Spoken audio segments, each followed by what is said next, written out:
Alors, l'exercice C du chapitre 15.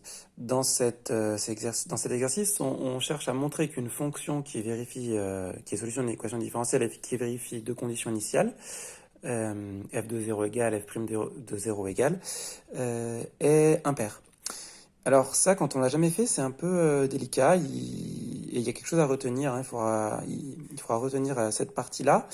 En fait, on fait ce qu'on nous demande. On va poser g de x égale f de x plus f de moins x. G est bien sûr deux fois dérivable sur i, puisque c'est une somme, et ici on a une composée de f et puis de la fonction moins x, qui est bien sûr deux fois dérivable. On dérive sans problème. Attention, quand vous dérivez f de moins x, ça vous fait sortir un moins, et puis là ça refait sortir un moins. Et en fait, on va vérifier que G est solution aussi de l'équation. Pour ça, j'ai 1 moins x2, j'ai seconde de x, etc., etc.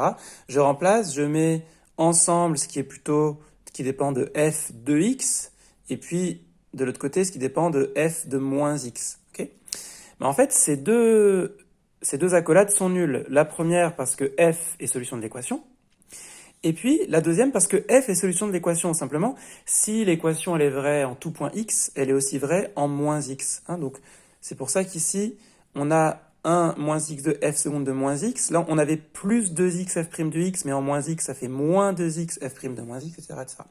Donc ça fait aussi 0. Alors si on fait le bilan, on a que g est solution de E, et on va regarder les conditions initiales. Les conditions initiales, elles donnent g de 0 égale 0, et g' de 0 égale 0. Alors là, on arrive à une situation qu'il faudra retenir, qui est théorique, mais qui est importante.